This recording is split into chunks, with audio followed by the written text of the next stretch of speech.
जुगत बताई। कबीर साहब कहते हैं मैं भी भूल गया था, मुझे भी ज्ञान नहीं था, और मेरे गुरु ने मैं समझाया बच्चा इस रास्ते पर नहीं चलना, इस रास्ते पर चलना है। वो क्या है सुनो।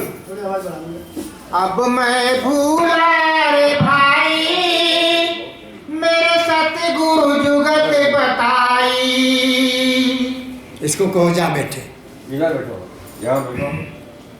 क्रिया कर्म आचार में छाया, तीर्थ का नहाना। कहते हैं मैंने क्रिया कर्म जो करते हैं ना, सुबह उठो, धूप जलाओ, चिराग जलाओ, फिर अगरबत्ती जलाओ, फिर ऐसे ऐसे आरती करो, वो तो मन ने की है, ये तो मन का काम है।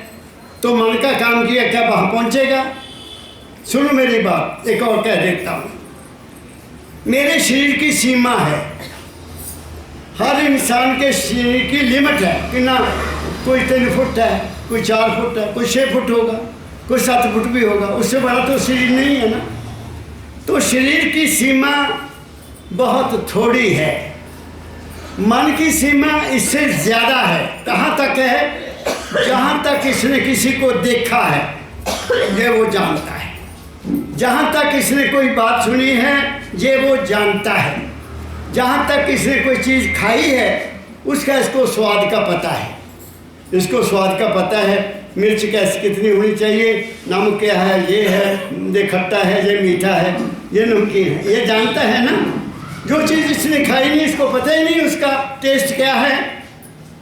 तो मन की भी सीमा है, आत्मा की हमारी सीमा कहाँ तक है? सूरज तक है, प्रकाश यहाँ से ये आई है वहाँ तक है। लेकिन वो तो अगम देश से हम आए हैं, जिसके बारे में गुरु नानक ने कहा है लख आकाशक, उनका लख आकाश है, लख आकाशा आकाश, लख पताला पताल, ओढ़ कोड़ पाल थके, वेद कहने के बाद सहस 18 कहन कितेबा असूल किताब, लेखा हुए तो लिखे, लेखे हुए विनाश। उसका तो लेखा ही नहीं कि कितना बड़ा है, हम तो वहाँ से आए हैं, उसकी लिमिट ही कोई नहीं है।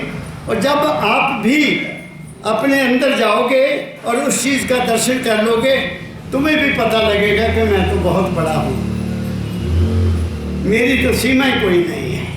मेरी बात समझ गए? तुम उसका जब अंग बन जाओगे, एक कतरा पानी का बूंद सागर से ले लो और उसको सागर में फिर वापस कर दो, तो उसको कोई पता लगेगा कि मेरा क्या सीमा है। हमारा एक आत्मा, एक जो है हमारी जो सुरत है, वो एक कतरा है, एक धार है। जब वो वापस जाएगी स्वामी से मिल जाएगी और कोई लिमिट नहीं है उसकी, और उसका कोई जन्म मरण नहीं है। आगे बढ़े। क्रिया कर्म आचार में छाया, तीर्थ का नहाना। मैंने नहाना भी छोड़ दिया, वहाँ जाओ, वहाँ जाके नहाओ। मैं बुरा तो नहीं मानोगे एक बात कहूँ, अभी अभी आपका प्रयाग नज़दीकी है, वहाँ कुंभ लगा, उसकी लिमिट भी बना दी गई कि 27 तारीख तक चलेगा। कितनी दुनिया वहाँ गई और कई मर भी गए। अब सवाल ये पैदा होता है कि ये कुंभ कब लगा?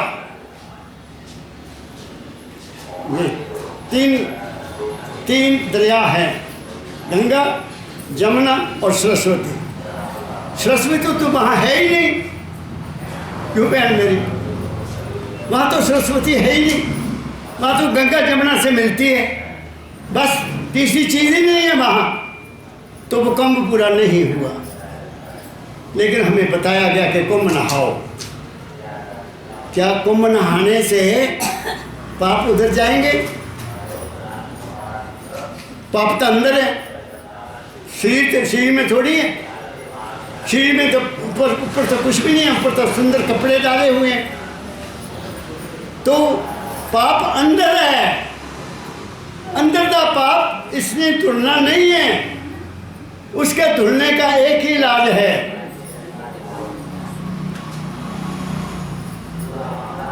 भरिए हाथ पैर तन खे, हाथ पैर और शरीर को मिट्टी से भर लो, पानी धोते उतरू सुखे।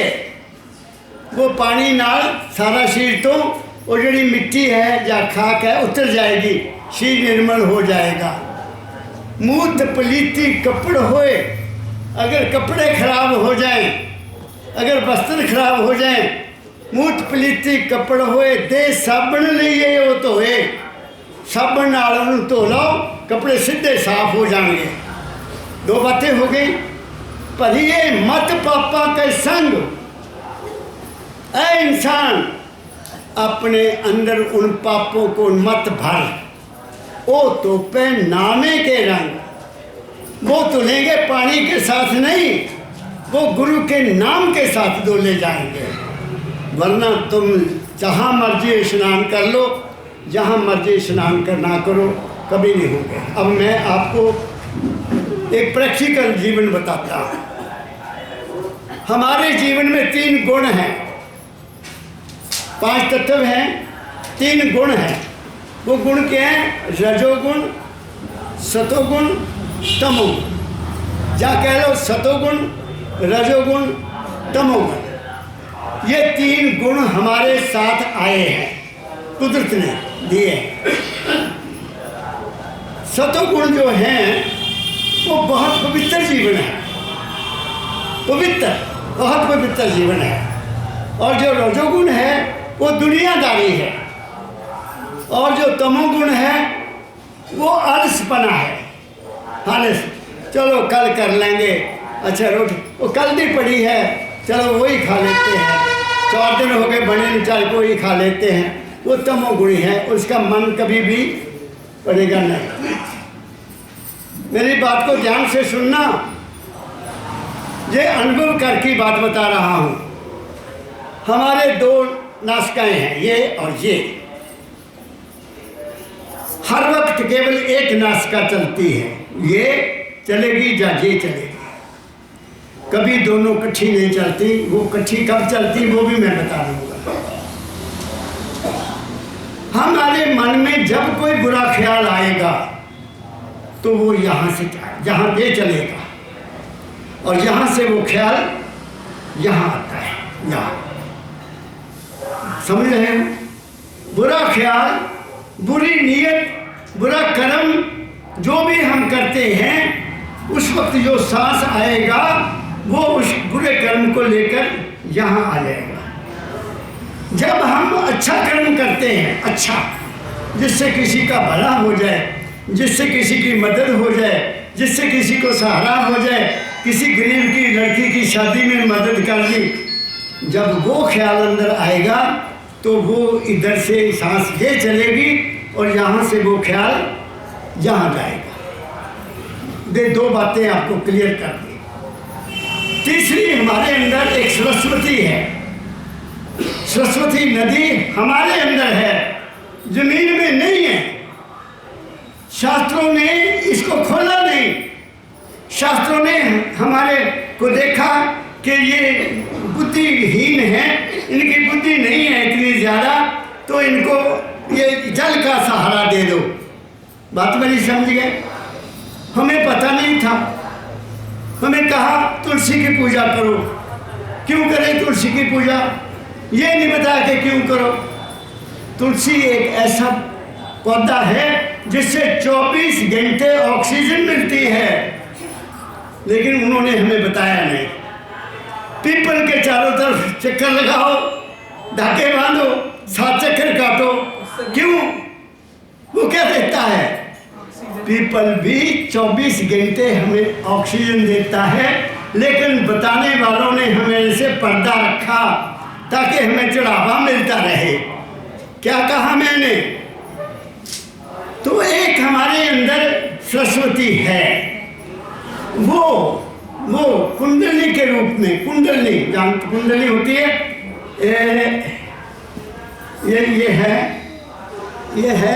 ये ऐसे लिपट कर बैठी हुई है, चौकड़ी मार, ऐसे चौकड़ी मार, ऐसे।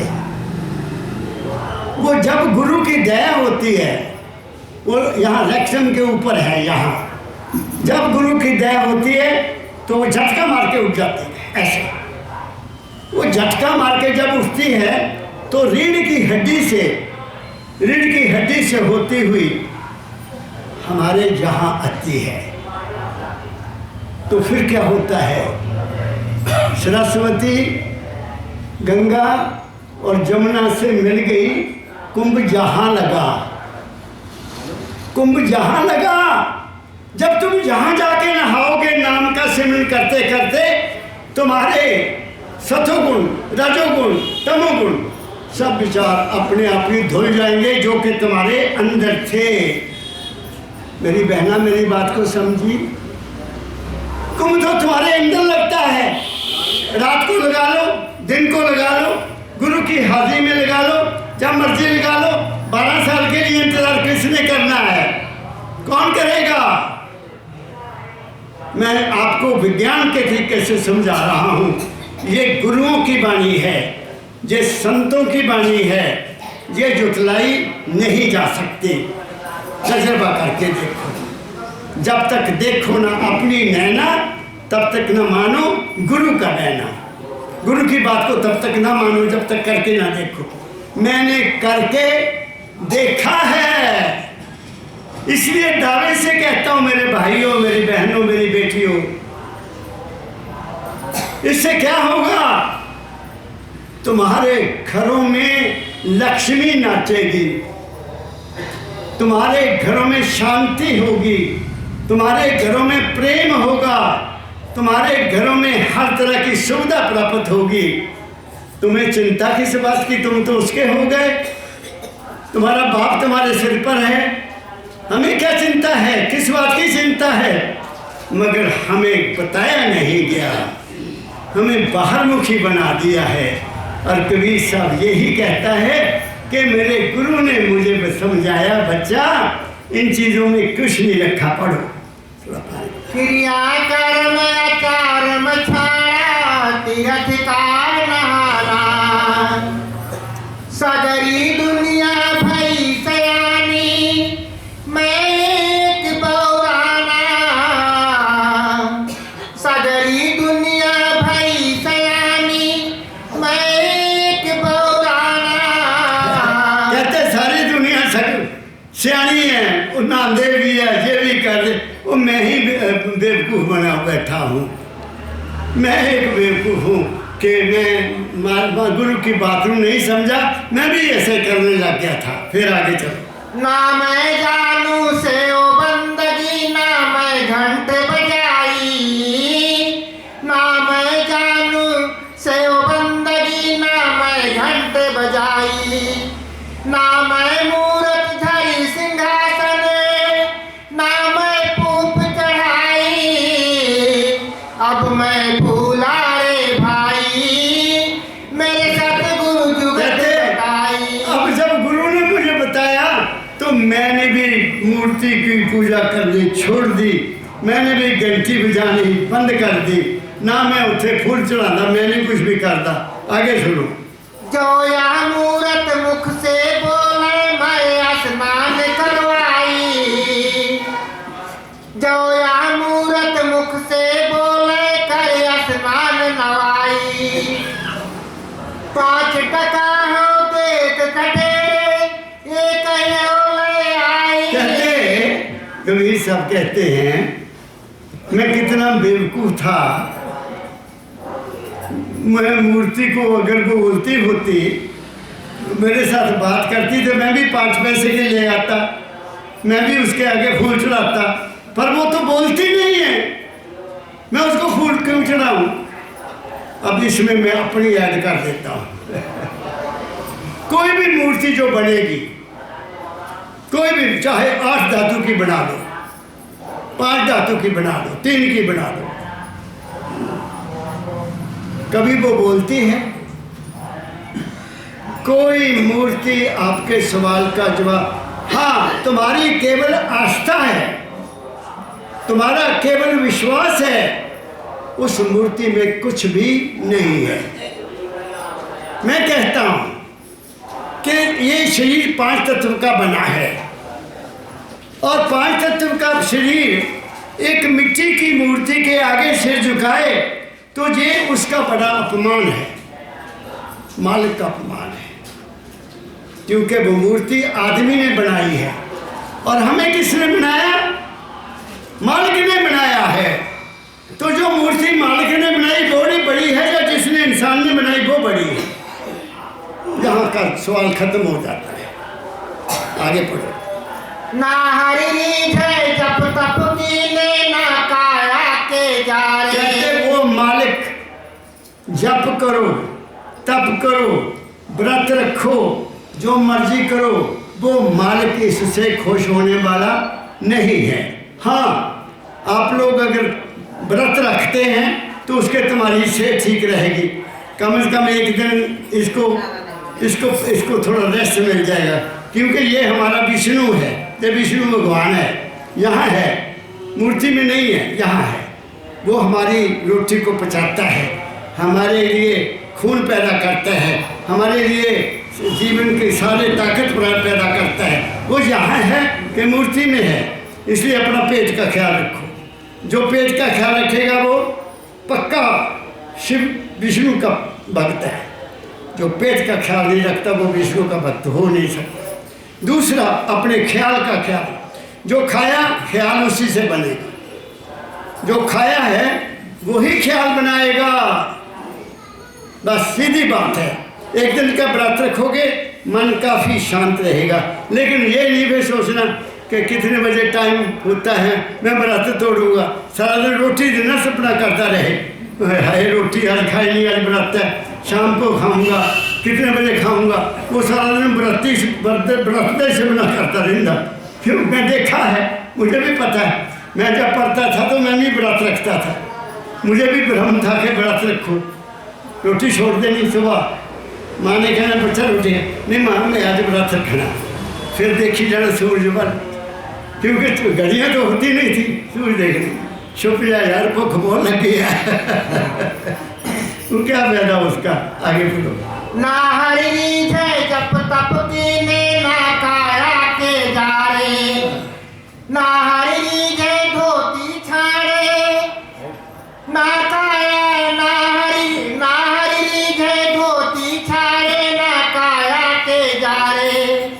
ना हरि रीझ धोती छाड़े ना पाँचों के मारे। कोई बाहर का कर्मकांड, इसको कर्मकांड कहते हैं। जो भी कर्मकांड हम करते हैं उससे हमारा मालिक कभी भी खुश नहीं हो सकता। क्यों?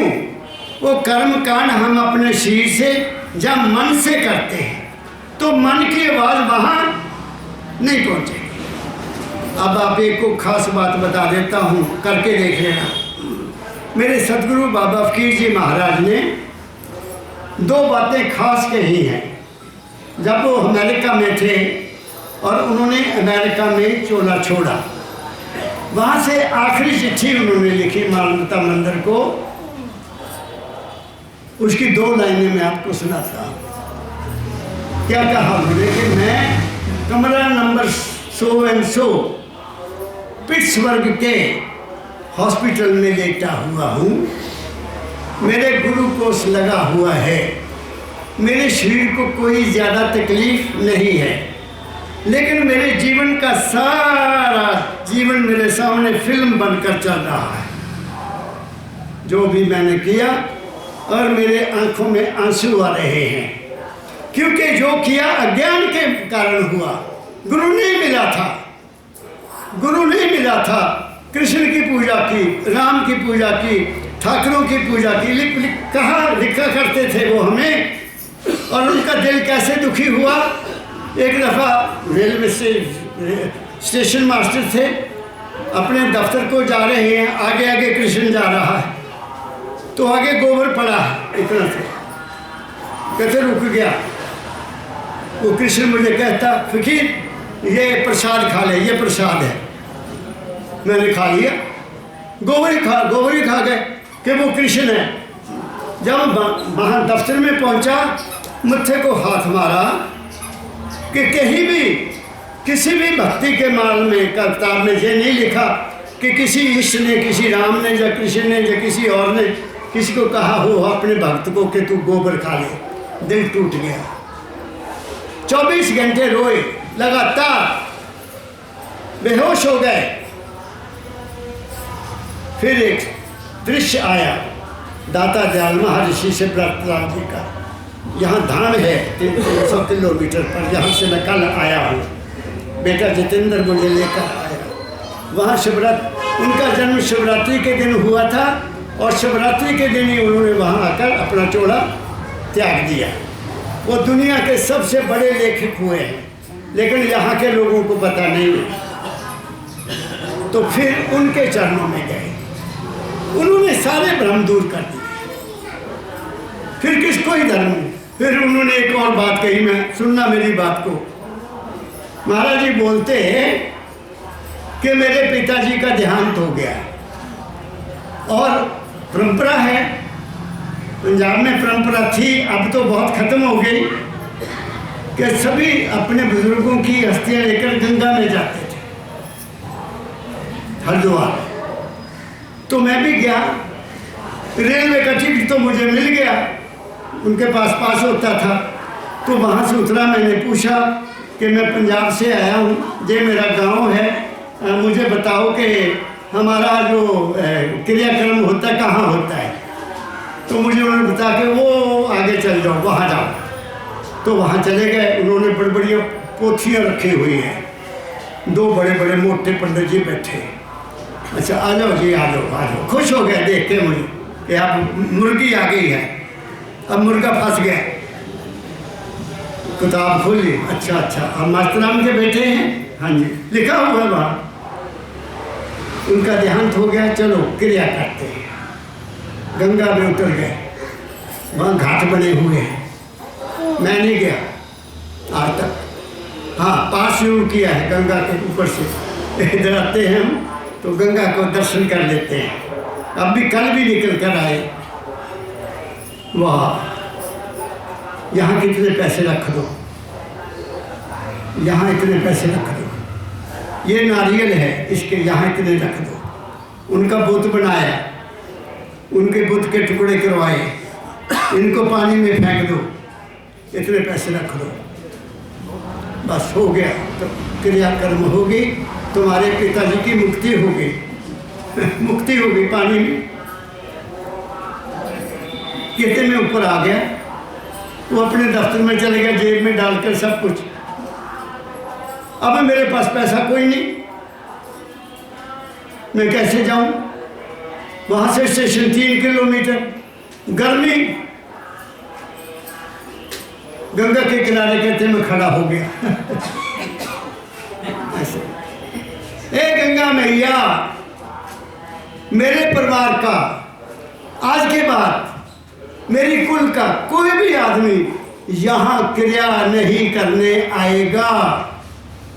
जहाँ सब लुटेरे बैठे हैं और पैदल चल के धूप में, ना कुछ खाने को पैसा, ना कोई पानी पीने को पैसा, शराब दे के आ गए। ये मेरे दाता ने हमें बताया हुआ है। भ्रम चला गया। घट में कर स्नान, बाहर कुछ भी नहीं, अपने अंदर स्नान करो, वो सिमरन करो, कोई नाम रख लो उसका, कोई नाम रख लो, वो है, उसका कोई रूप बना लो। मैं नहीं कहता, एक रूप उसका बना लो, उसका कोई नाम रख लो, उसका सिमरन करो और उसका ध्यान करो, तुम्हारी जिंदगी बदल जाएगी। क्यों पड़े हुए पखंडों में कि वहाँ जाओ, वहाँ गुरु है, वहाँ। मेरे दाता ने बोला वहाँ से क्या लिखा कि ऐ इंसान, तू राम नाम जप चाहे ना जप, अपनी नीयत को साफ रख और अपना कर्म ठीक कर। ये बात उन्होंने कही। और आखिरी सत्संगों में उन्होंने क्या आदेश दिया वो सुन लो। आखिरी देखो बच्चों, बात सुनो। जिंदगी में उतार चढ़ाव आते रहते हैं, जिंदगी में दुख सुख आते रहते हैं, जब तुम अति दुखी हो जाओ किसी बात से, अपने कमरे में जाओ, कहीं नहीं जाना, अपने कमरे में जाओ, अपने आप से अंदर को सच्चे हो जाओ, सच्चे हो जाओ, मन से निकल जाओ, मन को छोड़ो, अपने आप में आ जाओ, अपने आप में आकर उस मालिक को याद करो, तुम्हारी वो प्रॉब्लम हल हो जाएगी। मन से नहीं, आत्मा से नहीं। सच्चे होने का मतलब ये है कि तुम्हारे अंदर मन का कोई ख्याल ना रहे, तुम्हारे अंदर मेरे तेरे का कोई सवाल ना रहे, तुम्हारे अंदर मेरा कोई रिश्तेदार है, ये है वो है, तुम हो या वो है, वो तुम्हारी प्रार्थना सुन ले जाएगी। देखो मैं आपको कितना आसान रास्ता बता के जा रहा हूँ, करके देखो, कहीं नहीं जाना, अपने अंदर जाओ, पहले कमरे में, फिर अपने अंदर आ जाओ, यहाँ मांगो, जो जो मांगे सतगुरु अपने से सोई सोई देवे, वो देता है। क्या कहा मैंने, आगे पढ़ो। दाया राखी धर्म को पाले, जग से रहे उदासी। अब तरीका बताया क्या करना है, तरीका, दया राख, धर्म को पाले, जग से रहे उदासी। अब धर्म कौन सा,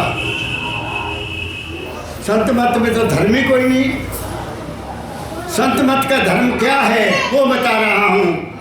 ऐ इंसान, तू इंसान के रूप में, पुत्र के रूप में अपने माता पिता की सेवा कर, पुत्र के रूप में, पति के रूप में अपनी पत्नी की हर जरूरियात का ख्याल रख। बच्चे पैदा हो गए, पिता बन गया, तो पिता के रूप में अपने बच्चों को लायक बना, अपने से बड़े बना, अपने से अच्छे बना। वो पूजा करने से बड़े नहीं बनेंगे, वो तुम्हारे संस्कार से बनेंगे, तुम्हारी देखभाल से बनेंगे। तुम लापरवाह हो गए तो बच्चे भी लापरवाह हो जाएंगे। ये है धर्म।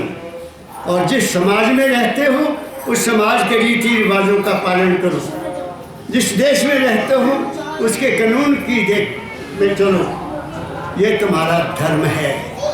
और फिर दिल में एक ख्याल रखो, मैं क्यों आया यहाँ, मैंने चले जाना है, मैं क्यों धोखा करूँ, मैं क्यों हेरा फेरी करूँ, मैं अपनी पत्नी को क्यों धोखा दूँ, मैं अपने बच्चों को क्यों ना लायक बना के जाऊँ।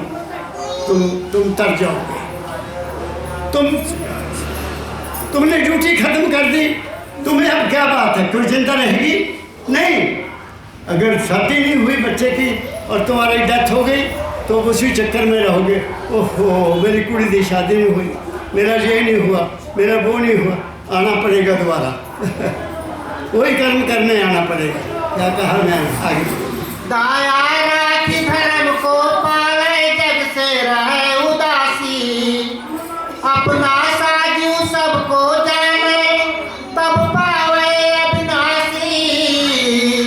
अब मैं भूला रे भाई। अगला क्या है, अपना साजीव सबको जाने। क्यों, अब मेरी बात को और गौर से सुनना बच्चों, साइंस का सूर से बताऊंगा। अब सब में वही है जो मेरे अंदर है। कैसे, सबूत देता हूँ। आप वहाँ से लेकर मेरी बहनें, मेरी बेटियाँ मुझे देख रही हैं, सबको एक ही नज़र आ रहा हूँ कि आपको कोई और रूप नज़र आ रहा है मेरे से अलावा, या इधर कोई किसी को रूप और नज़र आ रहा है। आपको भी मैं ऐसे ही नज़र आ रहा हूँ, सबको एक ही नज़र से तुम देख रहे, मैं अकेला बैठा हूँ, सबको मैं ही नज़र आ रहा हूँ।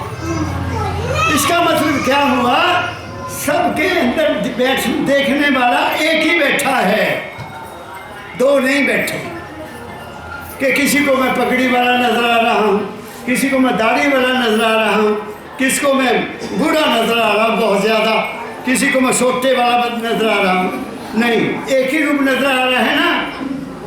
तो सब में देखने वाला एक है, इसलिए सबको अपने हिसाब से समझो। दूसरी बात मैं बोल रहा हूँ, जो मेरी बहनें ये सुन रही बेटियाँ, वही आप सुन रहे हैं, वही वो सुन रहे हैं। जो नहीं सुन रहे वो अलग हैं। तो सबको मेरी वाणी एक ही सुनाई दे रही है, आपको भी, आपको भी, आपको भी, आपको भी, सबको एक वाणी सुना दे। सुन रही है ना? इसका मतलब हुआ कि सुनने वाला भी तुम्हारे सामने एक बैठा है। मेरी बात को समझो। तीसरी बात, हम गुड़ खाते हैं, मैं भी खाता हूँ गुड़। गुरचरण सिंह भी सारे मीठा खाते हैं ना। सबको मीठा मीठा लगता है, या चीनी मीठी लगती है। ये थोड़ी कि किसी को चीनी कड़वी लगती है या किसी को खट्टी लगती है। सबको मीठी चीज़ मीठी लगती है, सबको नमकीन चीज़ नमकीन लगती है। चाहे लड़की हो, लड़का हो, बूढ़ा हो, अंग्रेज़ हो, हिंदू हो, सिख हो, मुसलमान हो, सबको कड़वी चीज़ कड़वी लगेगी, मीठी चीज़ मीठी लगेगी। मिर्ची सबको बहुत तीखी लगेगी कि नहीं लगेगी? बताइए। तो सबको जब मीठा मीठा लग रहा है, नमकीन नमकीन लग रहा है और खट्टा खट्टा लग रहा है, तो फिर सब में खाने वाला भी वही बैठा है। क्या कहा मैंने? अब बात को समझो ना समझो, ये आप पर निर्भर है। मैंने आपको साइंटिफिकली प्रूव कर रहा हूँ कि सब में देखने वाला एक है, सुनने वाला एक है, खाने वाला एक है, सांस लेने वाला एक है, तुम्हारे दिल की धड़कन करने वाला भी एक है, तुम्हारी नब्ज़ भी चल रही वो भी एक है, तुम्हारे अंदर से मल मूत्र निकालने वाला भी एक है। फिर हम आपस में लग क्यों हैं? हम एक पिता एक इसके हम बेटे, हमारा सबका पिता एक है और हम सब उसके बच्चे हैं। क्यों हमने लड़ना है? आओ, ये ज़िंदगी के 100 साल या 50 साल या 20 साल या 30 साल, क्या पता कब चिट्ठी आ जाए, उसको खुशी से गुजारो। एक दूसरे के काम आओ, एक दूसरे की मदद करो, एक दूसरे की सेवा करो, सेवा लो, सेवा दो, मदद करो, मदद लो, दुख दो, दुख लो। इसलिए दाता दयाल का शब्द याद आ गया मुझे। दाता दयाल का एक बहुत प्यारा शब्द है, वो कहते हैं, मेरे प्यारे भाई देखो संभल के चलना, खोटे कर्म ना करना, खोटी ना बात करना, दुख दोगे दुख मिलेगा, सुख दोगे सुख मिलेगा, मारोगे गर किसी को हो दुख पड़ेगा सहना। मन इंद्रियों पे भाई जब्त रखना तुम बराबर। ये इंद्रियां मन के अधीन हैं, आंखें भी, मन भी, ये सारा शील को यही नचाने वाला है। मन इंद्रियों पे भाई जब्त रखना तुम बराबर, जाबत बने रहोगे खुशहाल होके जीना। फिर कहते हैं, कौलो ख्याल कर्तव्य, कौल वचन, ख्याल मन, कर्तव्य मन वचन, मन वचन से बचकर रहो। कौलो ख्याल कर्तव्य दरिया से है मशावा। ये तीनों चीज़ें दरिया से ज़्यादा तेज चलती हैं। मन भी दौड़ता है, वचन भी हाथ नहीं आता, और कर्म किया हुआ वापस नहीं लौटेगा। कौलो ख्याल कर्तव्य दरिया से है मशावा। तुम देखना ना इनकी लहरों में बह के रहना, उसमें ना बह जाना भाई। सोचो समझ के सोचो, बोलो समझ के बोलो, और कर्म करो तो अच्छा कर्म करो। ये ना सोचो कि इसका हो जाए मेरा, इसका ना हो मेरा हो जाए, ये बुरा कर्म है। उसका भी हो जाए तुम्हारा भी हो जाए, वो सबको एक नज़र से देखता है। और आखिर में कहा है, अपनी नशस्त रखना तुम आत्मा पे हरदम। अपना निशाना तुम रखना कि मैं हूँ कौन। अपनी नशस्त रखना तुम आत्मा में हरदम, आत्म स्वरूप होकर संसार में विचरना। मन का रूप होकर ना विचरना, आत्म स्वरूप होकर संसार में विचरना। देखो कितना आनंद आता है, कितनी मस्ती आती है, कितना सुख मिलता है। क्या कहा मैंने? आगे बढ़ो। सहाय कुशब्द बाद को त्यागे, छाड़े गर्भ गुमाना। बोलो। सहाय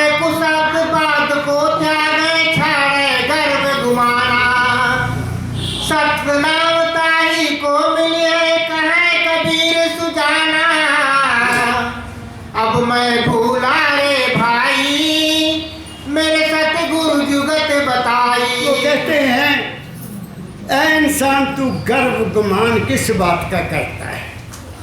हम गर्व करते हैं ना कभी कभी अज्ञानता से, ये मेरा, ये मेरा, ये मेरा, ये किसका है। हम लेके क्या आए हैं? कुछ भी नहीं। जो कुछ मिला जहाँ मिला, गाड़ियाँ, महल, गाड़ियाँ, ये यहाँ मिली हैं, ये उसकी दया से मिली हैं। हमें सुख दिया हमारे पिता ने, बच्चा आपके कमरे में ये भी होना चाहिए, ये भी होना चाहिए, सब कुछ मिल गया। आपको दूर जाने के लिए मुश्किल है, बस में बैठना, गाड़ियाँ दे दी, क्या कहा मैंने, और आज्ञाकारी पत्नी दे दी, कभी सवाल ही नहीं किया। बच्चे ऐसे आए, हाँ जी, हाँ जी, हाँ जी, ये बताओ दादाजी, ये बताओ दादाजी, ये बताओ। मेरी बात समझ रहे हो? किस बात का गर्व करना है? वो संतान भी उस मालिक ने तुम्हारे भले के लिए, तुम्हारी सहायता के लिए भेजी है। और कोई संतान ऐसी भी आ जाती है जो तुम्हें दुख देने के लिए आई है, वो तुम्हारे पिछले कर्म है, वो तुम्हें दुख ही देंगे। मेरी बात समझिए। मैं आपको एक बात बताता हूँ। मेरे पास हर तरह के लोग आते हैं होशियारपुर मानवता मंदिर में। तो अभी मैं बैठा हूँ होशियारपुर जाकर, मैं हिमाचल में रहता हूँ, वहाँ से 40 किलोमीटर है। मैं जाकर अपने कमरे में बैठा हूँ तो 2 नौजवान, एक लड़की तो लड़का आके मेरे आगे बैठ गए। मैं क्या लाए हो? महाराज जी प्रसाद लेने आए। मैं क्या, आते ही मैं तो पानी भी नहीं पिया। प्रसाद सत्संग के बाद देखा जाएगा, जब सत्संग खत्म हो जाएगा फिर मेरे पास आना। सत्संग खत्म हुआ, प्रसाद दे दिया, वो एकदम मेरे आ गए। मैं क्या, हाँ बेटी बोल लो। बाबा जी हमारे बच्चा कोई नहीं है, 7 साल शादी हो गई। मैं क्या, अच्छा बेटी, तेरी सास है, ससुर माँ है? हाँ जी है। बेटा तेरा बाप है? हाँ जी है। मैं क्या बेटे, आपने, लड़की ने पूछा, पुत्र तू कभी उठकर सुबह अपनी सासू माँ को पानी पिलाया, चाय पिलाई, जब मत्था टेका, जब पूछा मम्मी आपका क्या हाल है, क्या खाओगी, क्या पियोगी? कहती मैं क्यों करूँ? मेरे को कहती मैं क्यों करूँ ऐसा? मैं कहा वाह बहुत अच्छा बेटी, तू बहुत अच्छा करती है। मैं कब कहता हूँ कोई बुरा करती है? मैं उसको पूछा, मैं कहा बेटा तेरा बाप है? कह रहा हाँ जी। मैं कहा तूने कभी उनकी कोई सेवा की है? कभी जल पानी जाको मत्था टेकिया, जरूर कितने बाहरों आन तो साड़ियाँ तो बहु असी हूँ जाना, सामने जाने में पहला पैर सुने उन्होंने, फिर पानी पिलाना। कहना नहीं जी हम नहीं करते। मैं कहा तो मुझे क्या समझ के आए हो? आप मुझे क्या समझ के आए हो? मैं तुम्हारा कोई दास हूँ? क्या समझा मुझे? मैं बेटे पैदा करता हूँ, बेटे देना वाली तो तुम्हारे घर बैठे हैं, तुम्हारे माँ बाप।